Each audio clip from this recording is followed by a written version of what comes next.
Hi students, welcome back. In today's video, we are going to do some questions from exercise 4.2. So these questions mainly will be touching on the concepts of remainder and factor theorem. Right, let's do some introductions.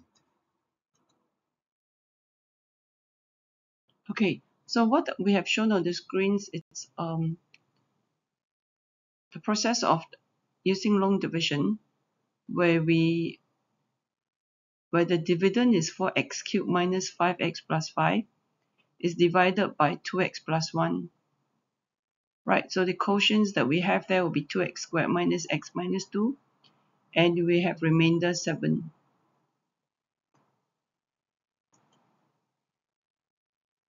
So we can actually translate these long divisions into dividend equals to divisor times quotient plus remainder, right? So our dividend is 4x cubed minus 5x plus 5. Our divisor is 2x plus 1. And then the quotients that we have managed to obtain is 2x squared minus x minus 2, and remainder is 7. Alright, what I have done here is we're going to give a name to your dividend. We're going to call it f of x. The divisor, we're going to remain it as 2x plus 1. But for your quotient, we're going to use q bracket x to represent 2x squared minus x minus 2. And as for the remainder 7, we're just going to replace it with this word remainder.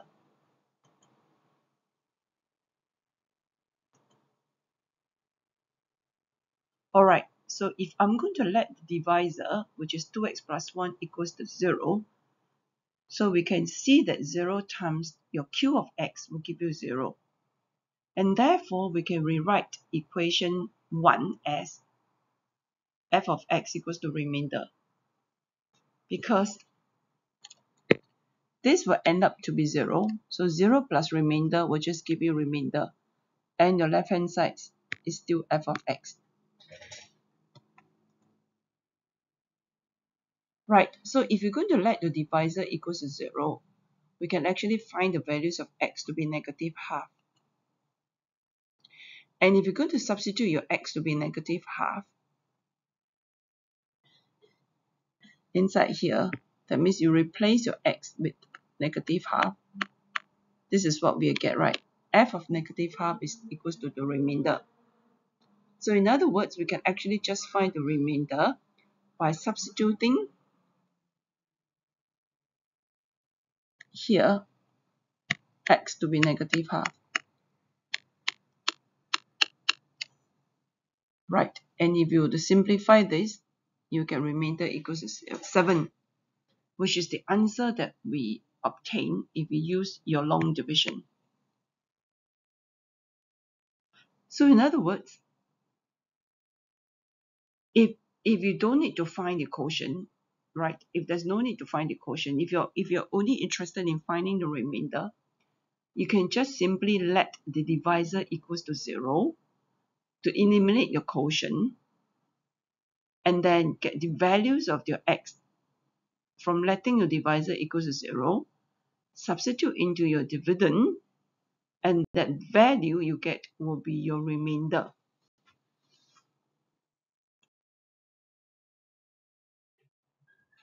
Okay, so if I'm going to let f of x equals to the divisor, which is 2x plus 1, multiply with the quotient q of x plus remainder. And if you're only interested to find the remainder, we don't have to use the long division. We simply let the divisor equals to 0. And from there, we can eliminate q of x.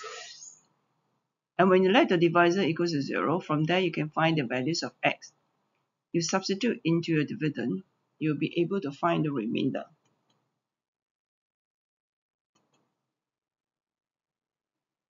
Right, so hence if you're given f of x equals, if you're going to let the divisor to be ax minus b, right, so it can be 2x minus 4, it can be x plus 3, so on and so forth. So just let the divisor to be a linear factor ax minus b, and then the quotient is q of x, remainder as remainder. Right, if you're going to let ax minus b equals to 0, you would have ax equals to b, therefore x equals to b over a. So what we are saying is when you substitute your x to be b over a, that will give us our remainder. So the remainder will be just f of b over a. Right, so what we have found here is actually the remainder theorem. So the remainder theorem states that if a polynomial f of x is divided by a linear divisor, ax minus b, then the remainder is just f bracket b over a. That means you just substitute x equals to b over a into your dividend, and that will be your remainder. So if your divisor is just x minus a, you just need to substitute x equals to a into your dividend, and the remainder will just be f bracket a. But just have to take note now, because the remainder theorem only enable us to find the remainder and not the quotient. So if you want to know what the quotient is, then you still have to fall back using long division. Right, so the factor theorem is a special case of the remainder theorem. It means that if the remainder is 0, then your divisor x minus a has to be a factor. Right, so to just give an example, if you have 6 equals to 6 is equals to 2 times 3, right? So if you were to take 6 divided by 2, right, can you see your remainder is 0? So 3 is a factor of 6. 2 is also a factor of 6. Right. So therefore, if x minus a is a factor of the polynomial fx, then your remainder will have to be 0. Conversely means the other way around. If you are told that the remainder is 0, then definitely your divisor is a factor. Okay, it also means that f of x is divisible, is exactly divisible. So if you see the word exactly divisible by x minus a, then x minus a is a factor, and therefore the remainder is 0. Alright, so after having learned what remainder theorem is all about, let's do some brain activity. Let's look at questions 2 from exercise 4.2. So you're given a expression, and this particular expression has a remainder of k when divided by x minus 2. So find the values of k. So let's recall what remainder theorem is all about. If you were to remember, remainder theorem says that if your divisor is x minus a, right, then your remainder will just be equals to f of a, right? So we're going to give a name for the polynomial there. We're going to call it f of x. And it has a remainder of k when divided by x minus 2. It means that f of 2, that means if you let x minus 2 equals to 0, if you let x minus 2 equals to 0, you will get x equals to 2, right? So therefore, f of 2 is equals to k. So what do? We just substitute x equals to 2 into our dividend. Just substitute x equals to 2 here. Okay, so the one highlighted in yellow, you just simply use a calculator to evaluate it. You get 24. Minus 2k equals to k. Put all your k's together. So 3k equals to 24. K is equals to 8. Alright, so let's look at the next question. So this is question 5 from exercise 4.2. The key word to take note is this thing called exactly divisible. So you have the expression that's exactly divisible by x plus 2. So what does exactly divisible mean? It means that x plus 2 is a factor. And if x plus 2 is a factor, what does it mean? It means the remainder is equals to 0. Right. So how do we go about doing it? First step, we're going to give a name as usual. Give a name to the expression, and we're going to call it f of x. And since if it's exactly divisible by x plus 2, that means f of negative 2 will be equals to 0.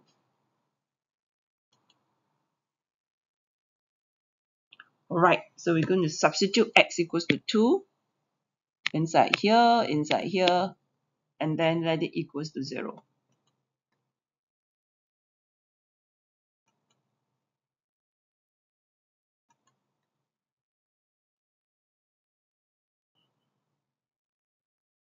Alright, so you end up getting a quadratic equation where you can actually factorize negative 4 out.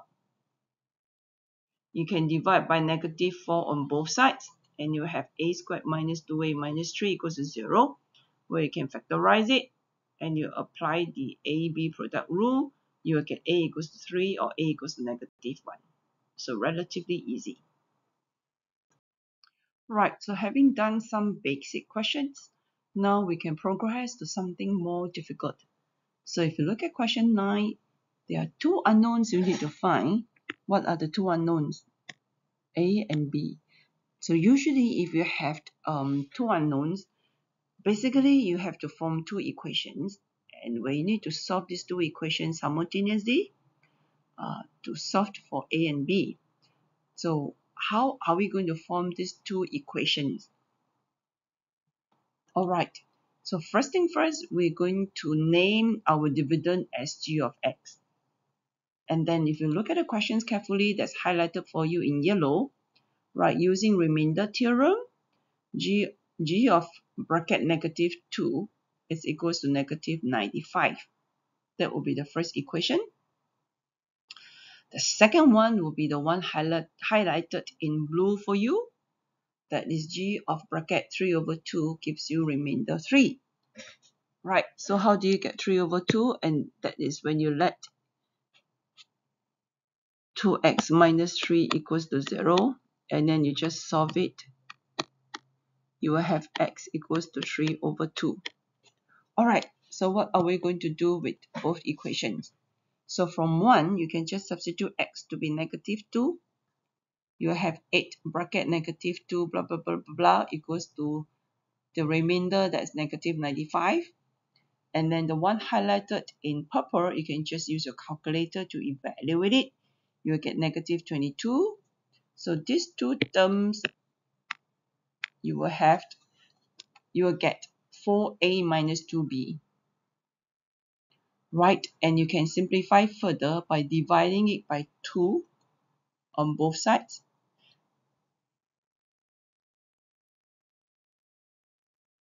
Wait, I make a mistake here. This one is still remain as negative 22. Right, and if you divide by 2 on both sides, then you have 2a minus b equals negative 11. Alright, then from equation 2, right, we do the same. You substitute x to be 3 over 2. Remainder equals to 3. The one highlighted in light blue, just use your calculator to evaluate. You get negative 15. And this guy here, this term here, if you were to simplify it, you get 9 over 4. 3 over 2 times 3 over 2 will give you 9 over 4a plus 3 over 2b. Alright, so 9 over 4a plus 3 over 2b equals negative 15. What I've done here is to multiply this with 4. The left side multiply with 4 and the right side multiply with 4. So I will end up getting 9a plus 6b equals negative 60. And I can factorize 3 out. Finally, I get 3a plus 2b equals to negative 20. Right, so we have formed two equations here. We have 2a minus b equals negative 11, which I'm going to call it equation 1. 3a plus 2b equals negative 20, which I'm going to call it equation 2. So I'm going to use the method of elimination to find the values of a and b. So equation 1, I'm going to multiply it with 2. So if you multiply equation 1 with 2, what you'll be getting would be 4a minus 2b equals to negative 22. Right, so I'm going to take 4a minus 2b, plus 3a plus 2b equals to negative 22 plus bracket negative 20. And you can see that I managed to eliminate this guy here. So left only the term 4a and 3a that give us 7a. So 7a is equals to negative 42, a is equals to negative 6. After finding the values for a, we can just substitute into equation 1 to find the values of b. Alright, which we work out to be negative 1. Alright, let's look at another question. This question is not really that difficult. However, the challenge come from this part here, where the power n it's a positive integer. So positive integer meaning it's a positive whole number. So it can be 1, 2, 3, 4, 5, 6, 7, 8, blah, blah, blah, so on and so forth. Right, so part 1, you're asked to find the possible remainder when it's divided by x plus 1. So your divisor is x plus 1. So using remainder theorem, if you let x plus 1 equals to 0, we are saying that f of negative 1 is equals to a remainder. So that means to find a remainder, it's equals to f of negative 1. Right, so we're going to substitute x to be negative 1. So this is what we'll get. And then you simplify further. And this is what you'll get. Okay, so here comes the tricky part. Because n can be odd number, n can be even number. Because n can be 1, 2, 3, 4, 5, 6, right? So 1, 2, 3, 4, 5, 6, blah, blah, blah, comprises of even and odd. So if n is an even number, right?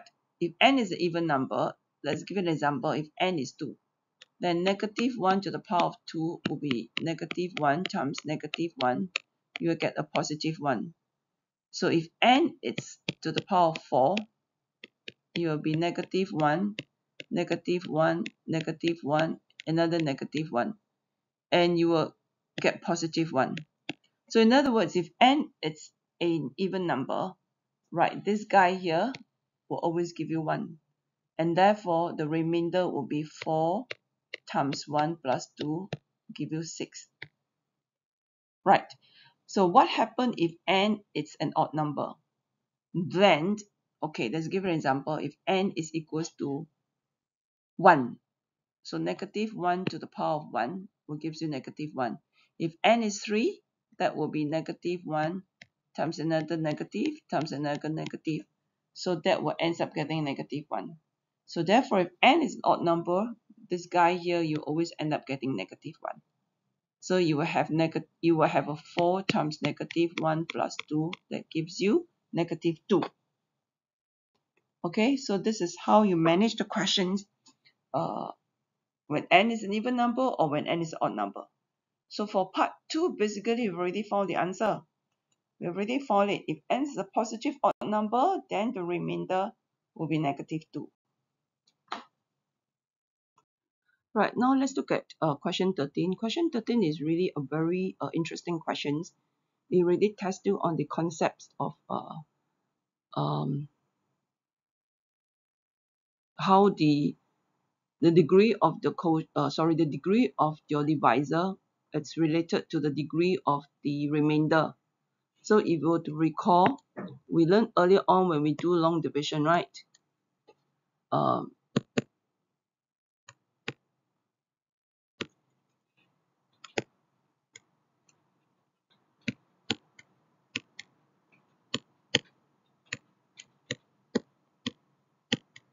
Right. There was this part here that when do we stop dividing? Right. So the concept involving here is that we stop dividing when the degree of your remainder it's at least 1 less than your degree of your divisor. Right, so this is the concept we're going to use to apply to part 1. So part 1, we're given a polynomial f of x. So we're given that when f of x is divided by x plus 2, that means f of negative 2, the remainder given is negative 19.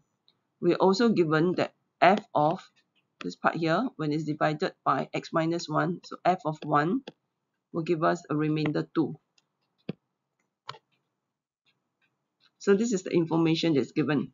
So the next thing we are being asked is what happens if f of x is going to be divided by x minus 1, x plus 2 times q of x plus a remainder. So the question here is what would be the degree of this remainder be? Right.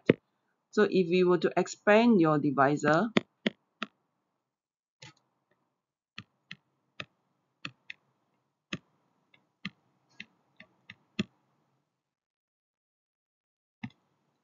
right, you can see that the degree of the divisor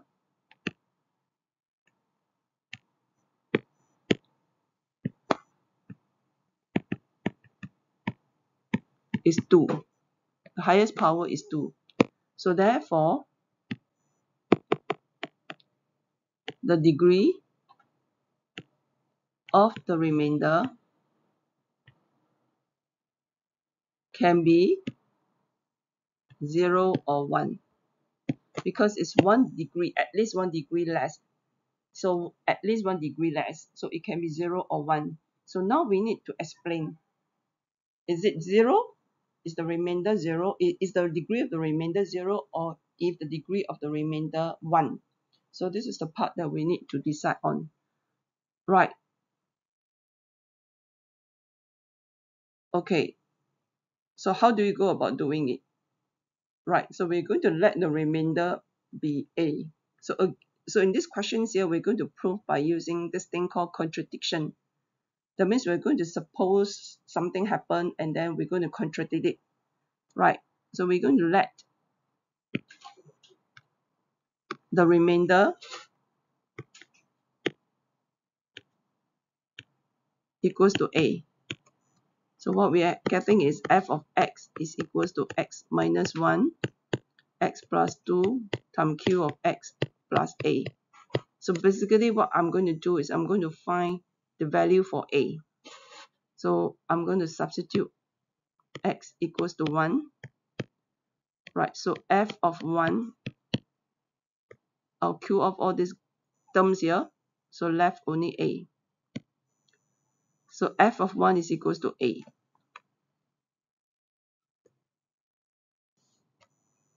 And I'm going to substitute x equals to negative 2. So f of negative 2, I'll get the remainder also A. That means in both situations, when I substitute x to be 1, the remainder is A. When I substitute x in negative 2, the remainder is A. So what we are saying here is that in both situations, the remainder is the same. Is A. The remainder is the same. Whether we substitute x equals to 1 or x equals to negative 2, the remainder we get is the remainders we get are both A. However,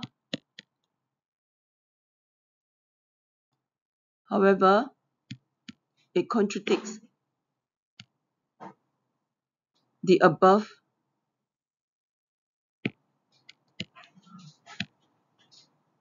the above observation, or not observation, the above finding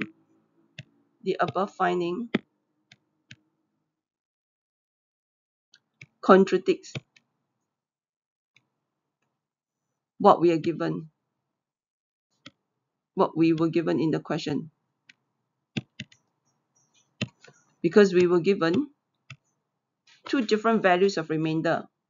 We are given two different values of the remainder.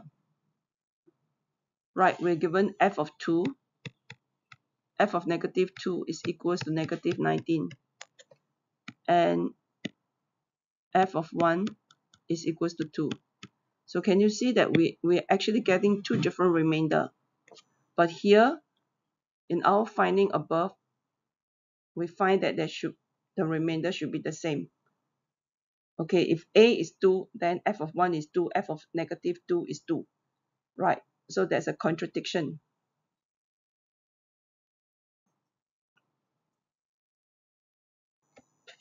We were given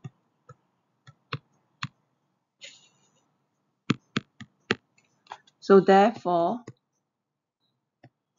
the degree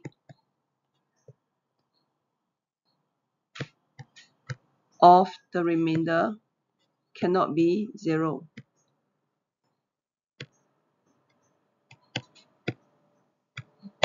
Okay, A means A times x to the power of 0. That's how we get the degree to be 0.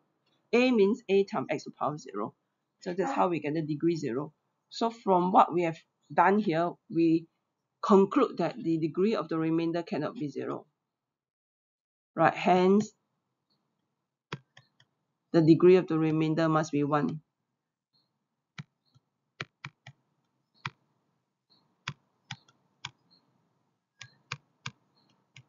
Okay, so that's part 1. Right. So now we know that the degree of the remainder is 1.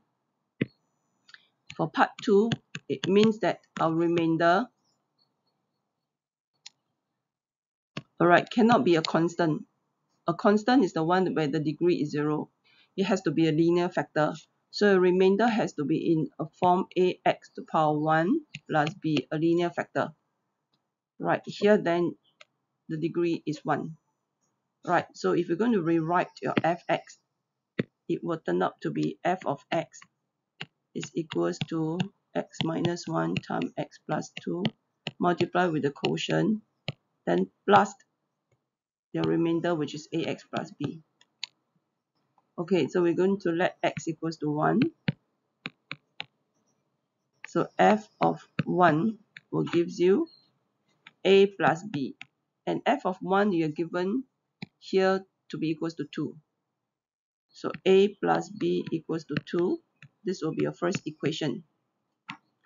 And if you let x equals to negative 2, f of negative 2 will be equals to negative 2a plus b. And negative 2a plus b, we're given f of negative 2 is negative 19. So we have two equations, and if we solve them simultaneously, you take 1 plus 2,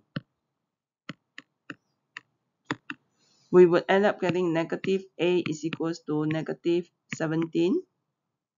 So a is 17.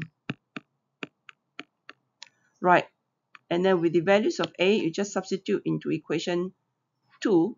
From there, you'll find b is equals to 2 minus 17. That gives you negative 15. So that's how you solve question 13. Right, so in questions 13, let's look at the workings that I have done to find the values of a and b.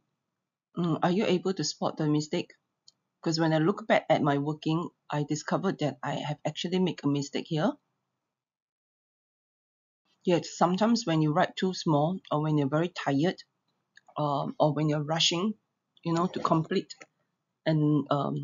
a problem solving, you may tend to make this sort of mistake. Right. So if you were to look at it carefully, I actually take equation 1 plus equation 2 and to eliminate b. However, if I take equation 1 plus equation 2, I don't think I eliminate b at all. Okay, because I'll end up actually getting negative a plus 2b. Right. So instead of having equation 1 plus 2, the correct way is to use equation 1 minus equation 2.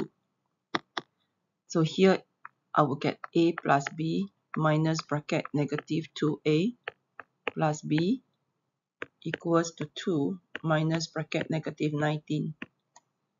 Then I will end up getting a plus b plus 2a minus b equals 21. So 3a is equals to 21, a is equals to 7. So that should be the correct answer for a. So after getting the values of a, I'm just going to sub a equals to 17. Oh, sorry, a equals to 7. You see, there's another mistake I make already. So sometimes it's possible if you're not careful. Instead of 7, you see it as 17. So substitute a equals to 7 into equation 1. And you will get 7 plus b equals to 2. So b will be 2 minus 7 equals to negative 5. Alright, so that's the correct answer. So this part here is wrong.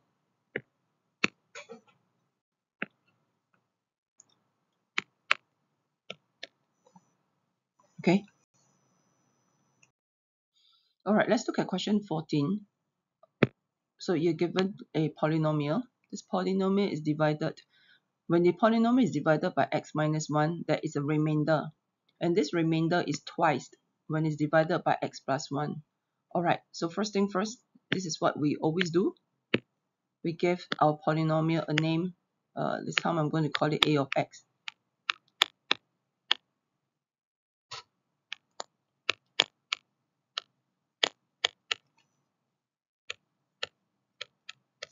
Okay, right.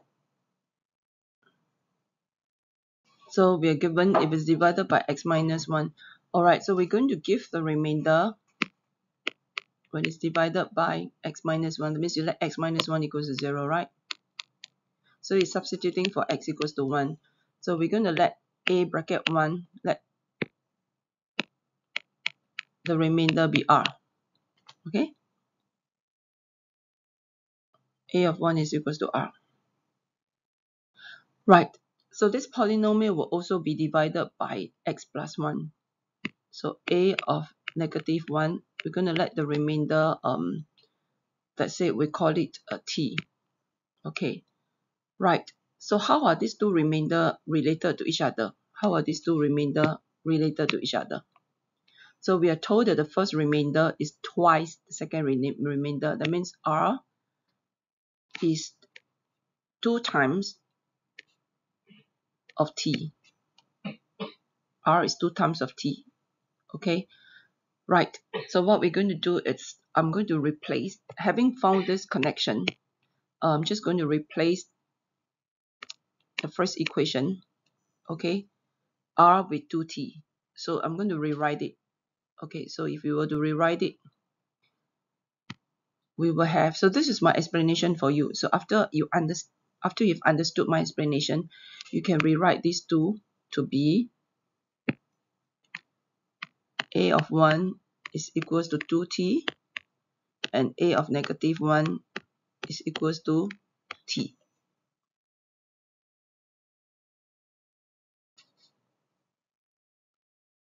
Okay, so from these two equations, again, we can rewrite it further, which means your a of 1 is just 2 times a of negative 1.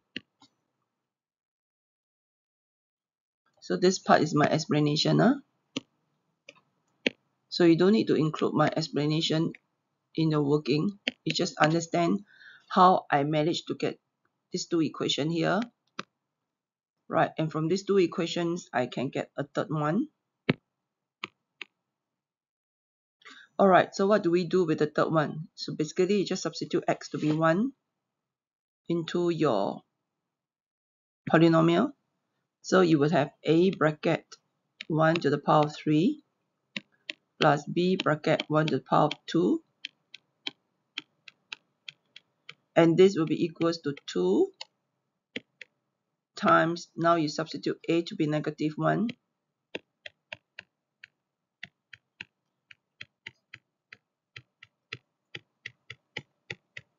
Alright, so we do some simplifications. This will give us a plus b plus 2 plus c on the left hand side. Right, when you cubed a negative 1, you end up getting negative 1. Okay, if you're not too sure, you can always just try it out on your own.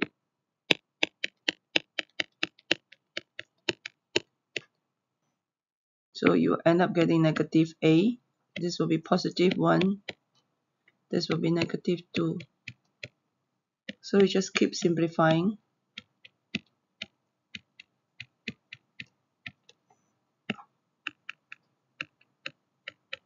Alright, so you bring everything, or you're supposed to make C the subject here. If you look at what you need to find, always go back to the questions and see what is it that you're asked to find. So if you are here in the questions, you're supposed to make C the subject. So I'm going to group all my C together.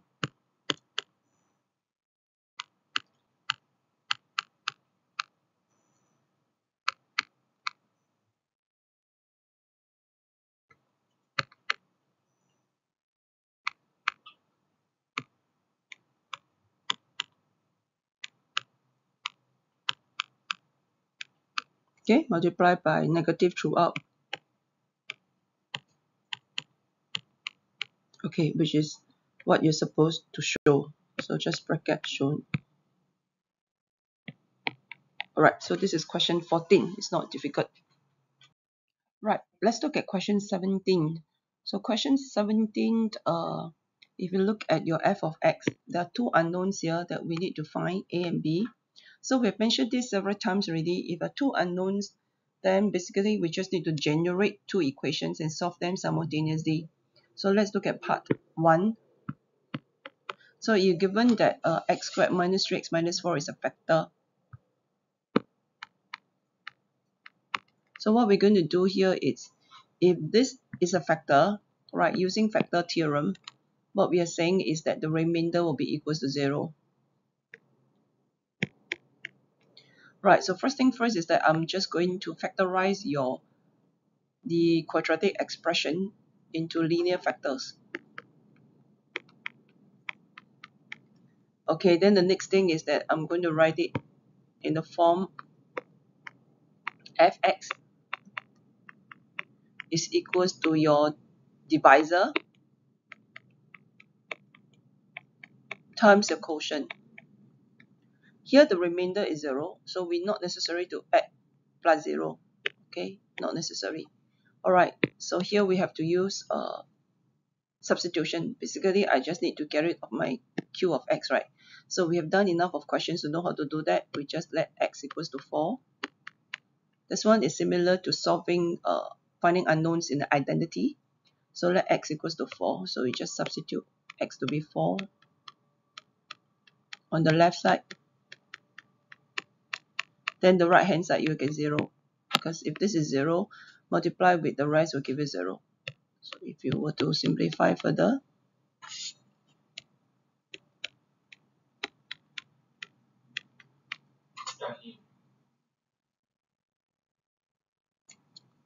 wait, did I do wrongly? Let's check again.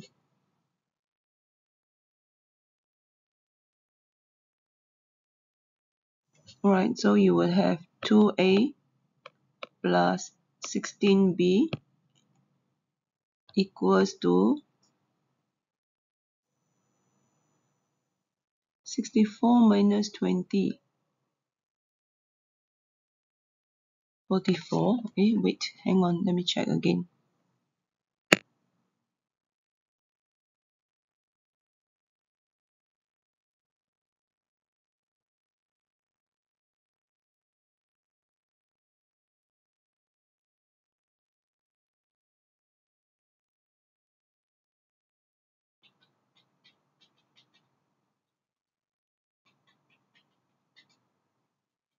Hmm?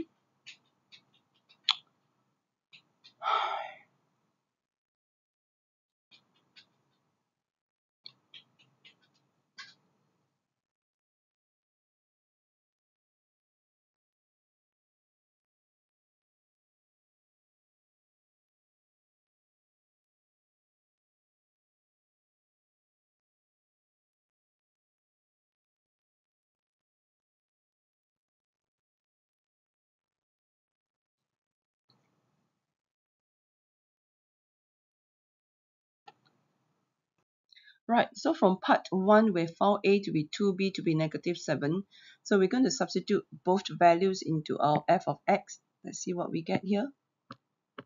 So our f of x will be equals to 2x cubed minus 7x squared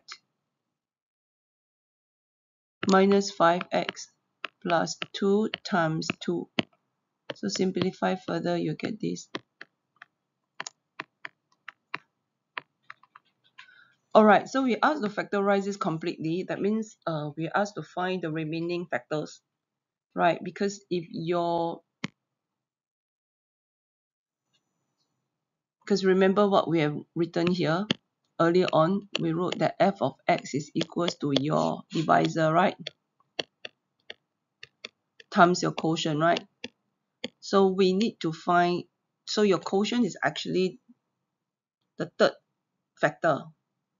Because if you were to multiply your divisor with the quotient, right? If you were to expand, That means if you were to expand this guy out, you should get back your fx, right? And your fx, it's a polynomial of degree 3. Right, so by right, you should have 3 solutions. So there should be 3 linear factors.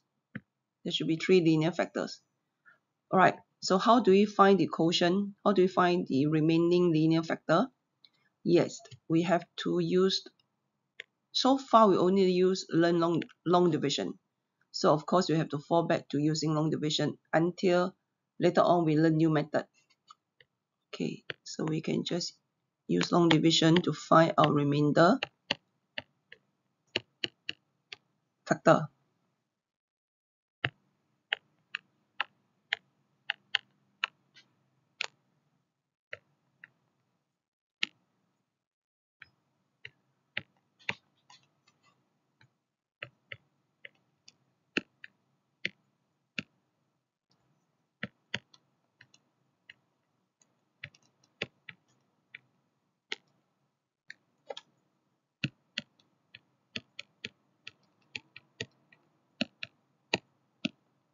Alright, so our remainder factor is this 2x minus 1. So we are asked to factorize it completely, so let's write our answer properly. So the first 2 linear factor we already found earlier on to be x minus 4 and x plus 1. Then the third one will be 2x minus 1. So this is what we mean by factorize it completely. Okay. Alright, let's look at question 22. This will be the last questions of the exercise 4.2. Let's look at part 1. So part 1, you're given that the polynomial is exactly divisible by x plus 1. So the keyword here, it's the 2 keywords here are exactly divisible. So if the polynomial is exactly divisible by x plus 1, it means that the divisor x plus 1 is a factor using factor theorem. So using factor theorem is if x plus 1 is a factor, it means that your remainder is equals to 0. Right, so this will be the concept that we'll be using. So first thing first, we are going to call the polynomial f of x.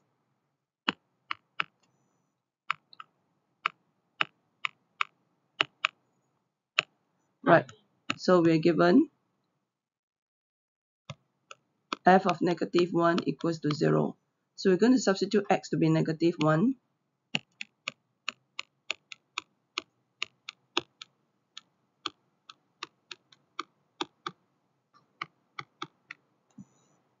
Alright, negative 1 times negative 1 will give you positive 1. So multiply with p plus 6, that will be just p plus 6. And then this p times negative 1 gives you negative p. This will become positive 2. Right, so if we simplify further, you will get negative 2p squared plus 8 equals to 0. So negative 2p squared equals to negative 8. Right, so p squared will be equals to 4. So therefore p can be 2 or negative 2.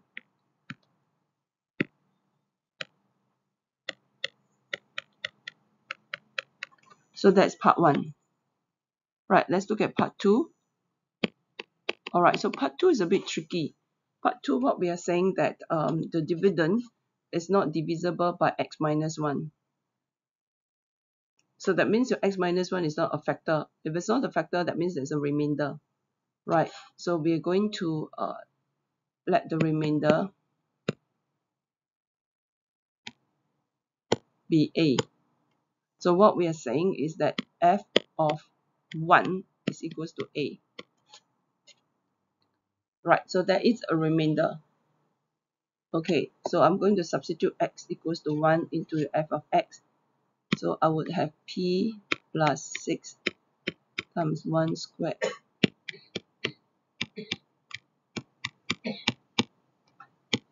equals to a. So I simplify further.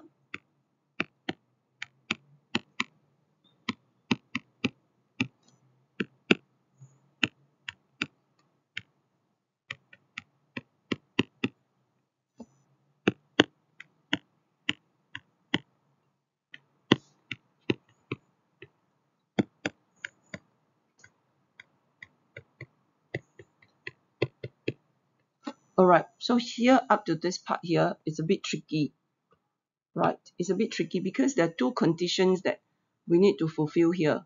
The first condition is that the f of x must be exactly divisible by x plus 1. So if your f of x is exactly divisible by x plus 1, then the two possible values of p will be 2 and negative 2.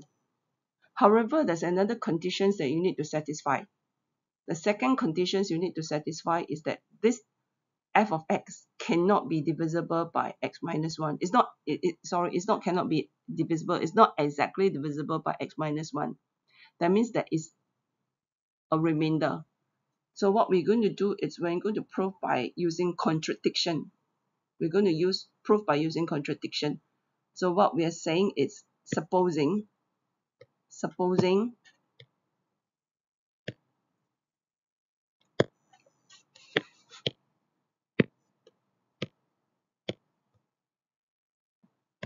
x minus 1 is a factor.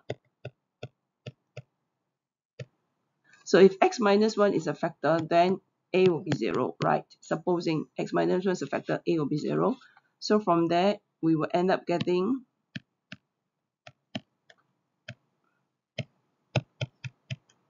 two values of p, which p can be 2 or p can be negative 1. But here we are saying that your remainder cannot be 0. Can you see? We are saying that the remainder cannot be 0. So since your remainder cannot be equal to 0, so we are saying that the values of p cannot be 2. The values of p cannot be negative 1. Right. So if your p cannot be 2, p cannot be negative 1, then if you go back to your part 1, right, go back to the part 1, the only possible values for p that satisfy both conditions. Okay, the first condition is p can be 2 or negative 2. Right. So okay, if you use a number line, if I were to use can't use a number line, use overlapping. Part 1, your p can be 2 or negative 2. But in part 2, your p cannot be 2 and cannot be negative 1. So what is the remaining answer you can have for p only? Yes, therefore your p can only be negative 2.